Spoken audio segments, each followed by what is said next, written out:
तसा शेतकऱ्याचा कांदा 10 रुपयाचा 3 रुपये किलोने गेला तरी म्हणजे काय नाही. आणि तीच शिक्षक परत 50 रुपये किलोने कांदा झाला की मग ती टीव्हीला वगैरे ही येतं बघा, गृहिणीचं बजेट कोलमडलं. म्हणजे त्याच्यामुळं शेतकऱ्याला वाली कोण नसतं. तुम्ही शेती शाळेत शिकताय तर शेतीत न शिकताना फक्त तुम्ही शेतकऱ्याचं हित बघा. आता आपण ह्याच्यात अगोदर कांदा केला होता, हा आता कांदा केल्यानंतर आपण आता परत वाटाणा केला. आता हे वाटाणा काढून आपण आणखीन एखादं दुसरं काहीतरी पीक करणार, ह्याच्यात कलिंगड खरबूज वगैरे नंतर करणार पीक.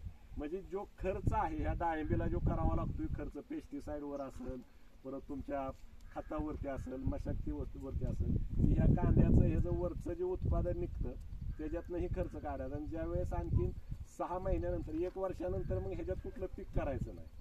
आता ही डाळिंब आपली 6 महिने झाली, 1.5 वर्षापर्यंत ह्याच्यात आंतरपिकं घ्यायची आणि त्याच्यातनं आपल्याला जे काय फायदा मिळवता येईल तो फायदा मिळवायचा.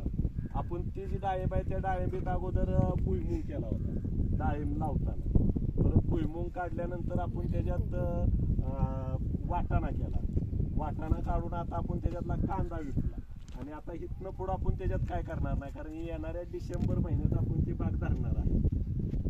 एका बागेमध्ये किती अंतर होते त्याने घेतलं म्हणजे शेतकऱ्याकडे स्किल किती आहे की त्याला वापरतोय आपण. एखादा म्हणजे प्रश्न लक्षात ठेवायसाठी स्किल लागण केल्यानंतर 2 महिने जो गोल्डनचा वाटाणा असतो, गोल्डन म्हणजे जो गोड लागतो, जे शेंगा हिरव्या वगैरे दिसतात आणि त्याला 10 दाणं भरलेलं असतं, त्याला गोल्डन वाटाणा म्हणायचं. तर त्या गोल्डनला 2 महिने 10 दिवस वेळ लागतो, म्हणजे तो वाटाणा हिवाळ्यात आपल्याला मार्केटमध्ये जायला. आणि तो चालू झाल्यानंतर तिथनं पुढं सर्वसाधारणपणे 3 आठवडे ते 1 महिना चालतो. त्याच्याऐवजी आर्कल म्हणून जे आर्कलचा वाटाणा असतो, आर्कल एक व्हरायटी आहे, तो आर्कलचा वाटाणा 1.5 महिन्यात चालू होतो.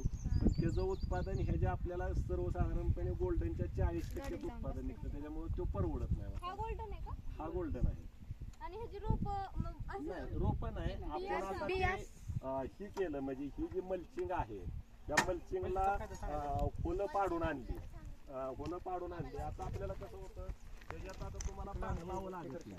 त्याच्यामुळे जर ही मल्चिंग नाही गवत येतच नाही, त्याला ही कागद खालनं काळा असतो आणि वरनं त्याच्यामुळे सूर्यप्रकाश आत पोचत नाही. जिथं सूर्यप्रकाश पोचत